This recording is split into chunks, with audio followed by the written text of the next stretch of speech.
NDA को 29 से 31 seat, India गठबंधन 50 से 52 के आसपास, कोल्हान में 14, प्रमंडल एनडीए 4 से 5, इंडिया 9 से 10 सीटें, उत्तरी छोटा नागपुर 25, एनडीए 10, इंडिया 15 सीटें, दक्षिणी छोटा नागपुर 15, एनडीए 8, इंडिया 7 सीटें, पलामू 9, एनडीए 4, इंडिया 5 सीटें, संथाल 18, एनडीए 3 से 4, इंडिया 14 से 15 सीटें।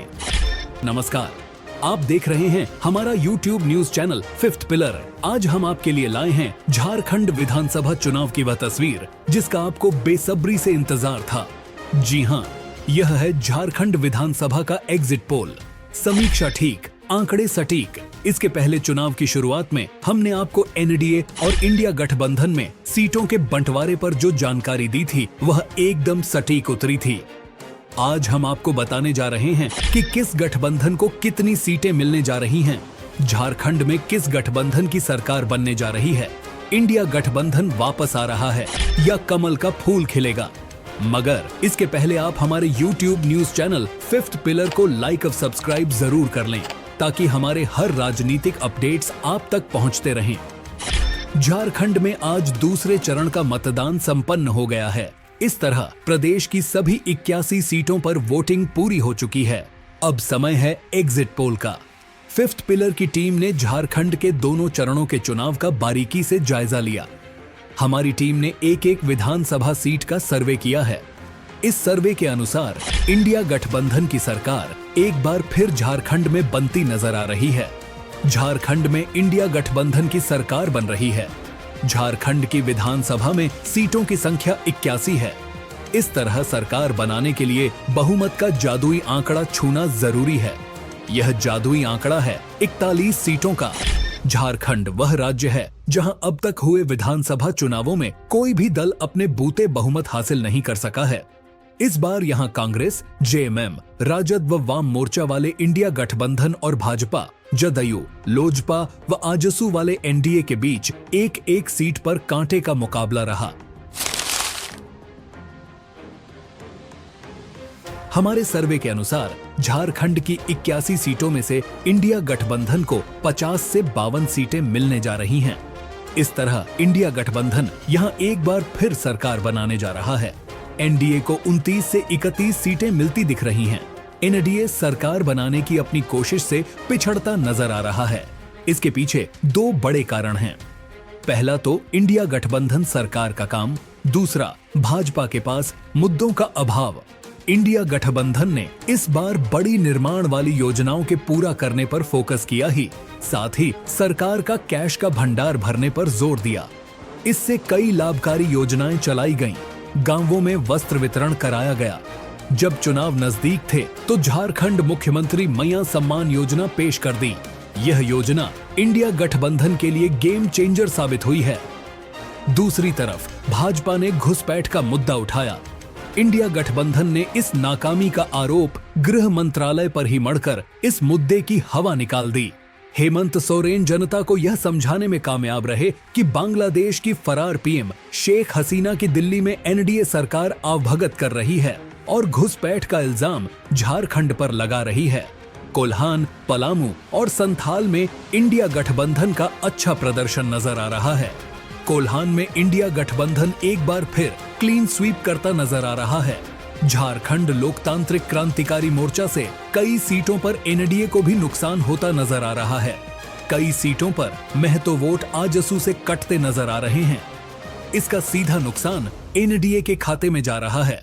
इस बार झारखंड में पिछले चुनाव से अधिक महिला मतदाता बूथ पर नजर आई हैं। इसका लाभ इंडिया गठबंधन को मिलने वाला है। महिलाओं की यह भीड़ मैया सम्मान योजना की वजह से है।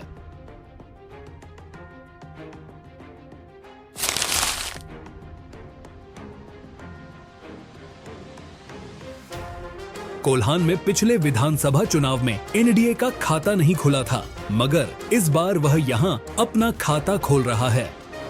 कोल्हान में एनडीए को 4 से 5 सीटें मिलने जा रही हैं, जबकि यहां से इंडिया गठबंधन 9 से 10 सीटें निकाल रहा है। कोल्हान में एनडीए ने सोचा था कि 14 में से कम 10 सीटें निकल जाएंगी। पूर्व सीएम चंपई सोरेन के आने का फायदा मिलेगा, मगर कोल्हान में ऐसा होता नजर नहीं आ रहा है, क्योंकि जेएमएम का वोटर सिर्फ सिंबल पर वोट करता है। झारखंड के ग्रामीण इलाकों में सिंबल वोटिंग होती है। यहाँ के मतदाता उम्मीदवार के चेहरे की जगह सिर्फ सिंबल देखते हैं। झारखंड में शिबू सोरेन को गुरुजी कहते हैं। वोटर सिर्फ गुरुजी का तीर धनुष देखते हैं। ऐसे में चंपई सोरेन खुद अपनी सीट बचाने के लिए संघर्ष करते नजर आ रहे हैं। ग्रामीण इलाके में जेएमएम ने अच्छा प्रदर्शन तो किया ही है, शहर कांग्रेस संभाल रही है। जमशेदपुर में कांग्रेस के बेहतर प्रयास से भाजपा के किले जैसी सीटें भी फंसी हुई हैं।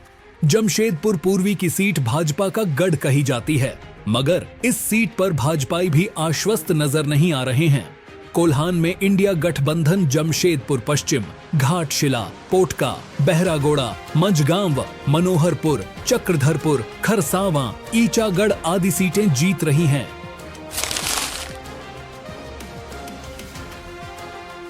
उत्तरी छोटा नागपुर प्रमंडल में कुल 25 सीटें हैं।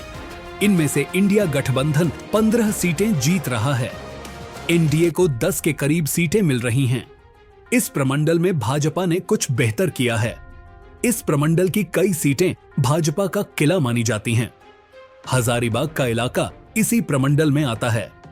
बागमारा सीट भी एनडीए की झोली में जाती नजर आ रही है। फिर भी इंडिया गठबंधन इस प्रमंडल से 15 सीटें निकाल रहा है, जो एक बड़ी संख्या है। इसका लाभ इंडिया गठबंधन को सरकार बनाने में मिल रहा है। उत्तरी छोटा नागपुर में पिछले विधानसभा चुनाव में भाजपा ने 11 सीटें जीती थीं। इस बार उसे यहां 1 सीट घटती दिख रही है। इंडिया गठबंधन को इस प्रमंडल में पिछले चुनाव में 10 सीटें मिली थीं, 4 सीटें अन्य के खाते में गई थीं। इस बार यहां इंडिया गठबंधन 5 सीटों के फायदे में नजर आ रहा है। 7 सीटें दक्षिणी छोटा नागपुर प्रमंडल में कुल 15 सीटें हैं। इनमें से इंडिया गठबंधन को 7 और एनडीए को 8 सीटें मिलती दिख रही हैं। इनमें मांडर, लोहरदगा, कोलेबिरा, बिशुनपुर आदि सीटें इंडिया गठबंधन के पाले में जाती हुई लग रही हैं। तमाड़, खूंटी आदि सीटों पर एनडीए अच्छा प्रदर्शन करती नजर आ रही है। इस प्रमंडल में पिछले विधानसभा चुनाव में भाजपा को 5 सीटें मिली थीं। बाकी सीटें इंडिया गठबंधन के खाते में गई थीं। इस बार यहां भाजपा 3 सीटों के फायदे में नजर आ रही है। इस प्रमंडल में उसकी 3 सीटें बढ़ती दिख रही हैं।